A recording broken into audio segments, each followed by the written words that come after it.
Hi అండి. ఇది ఘనజీవామృతం చేస్తున్నాం మేము. ఘనజీవామృతంలో టైప్ 2 ఇది. అయితే మనము దిబ్బ ఎరువు కదా, అది చేసి చాలా రోజులైతుంది. ఇది వీడియో అలాగే ఉంది. అయితే ఫస్ట్ మనము ఆవు మూత్రంలో బెల్లం కరిగబెట్టుకున్నాము. మామూలుగా అయితే శనగపిండిని కూడా ఆవు మూత్రంలో కరగబెట్టుకోవాలి. కానీ మేము ఊరికే చల్లేసి దిబ్బ ఎరువు ఒట్టిగా ఉంటుంది కదా, కొంచెం తడి అవుతుందని చేసాము. ఇందులోకి జీవామృతం కూడా చేసామండి. శనగపిండి ఫస్ట్ కావాల్సినవి బెల్లము, శనగపిండి, ఆవు మూత్రము, జీవామృతం, పుట్టమన్ను ఇవి వేసి మేము టైప్ 2 ఘనజీవామృతం చేసామండి. మనకు మొక్కలకు చాలా బాగా పనిచేస్తుంది. కిచెన్ గార్డెనింగ్స్ కానీ మన టెర్రస్ గార్డెనింగ్కి కొంచెం మోతాదులో చేసుకున్నామంటే సరిపోతుందండి. ఈ విధంగా ఉండలు బాగా మెత్తగా కలుపుకొని బాగా పిసకాలి. ఏం పుల్లలు లేకుండా నీట్గా పిసికి పక్కకు పెట్టుకోవాలి. మామూలుగా ఉండలు చేసుకోవాలండి. గుండుగా ఉండలు చేసి పక్కకు పెట్టుకోవాలి. మనకు కోళ్ళు ఉంటాయి, జాగ్రత్తగా చూసుకోవాలి. కోళ్ళు మనం ఎంత జాగ్రత్త పెట్టుకుంటే అంత బాగుంటుంది. కోళ్ళు లేదంటే కోళ్ళు మొత్తం చెల్లాచెదర్లు చేసి పారేస్తాయండి.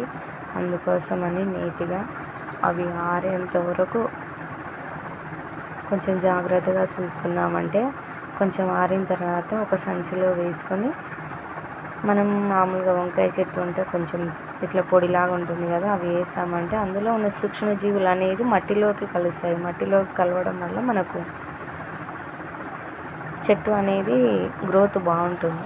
అందుకోసమని మనం ఘనజీవామృతం కానీ జీవామృతం కానీ ఇలాంటి పోషకాలు ఇచ్చామంటే మనకు బాగా పనిచేస్తుందండి చెట్టుకు మొదలుకి. ఈ విధంగా అన్నీ తీసుకెళ్ళి నీట్గా నేను తీసి ఆరబెడుతున్నాను. టైప్ 2 అంటేనే దిబ్బ ఎరువు. దిబ్బ ఎరువు కొంచెం గట్టిగా ఉంటే దిబ్బ ఎరువు చాలా రోజులు ఉంటుంది కదా, ఒట్టిగా ఉంటుంది. అందుకోసమని ఏదైనా పర్వాలేదు, దిబ్బ ఎరువును టైప్ 2 అంటారండి. మేము ఈ విధంగా చేస్తున్నాము. చాలా బాగా పనిచేస్తుందండి. బాగా ఆరిపోయిన తర్వాత దీన్ని తీసుకెళ్ళి మనము కొంచెం నీడలో భూమికి తాకకుండా, నేలకు తాకకుండా, ఎండకు వానకు నానకుండా మనము నీడలోనే ఆరబెట్టుకోవాలి.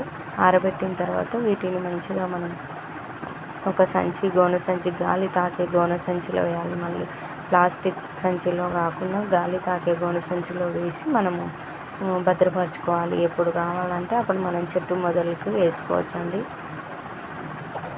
ఈ విధంగా నేను దిబ్బ ఎరువు చేశానండి.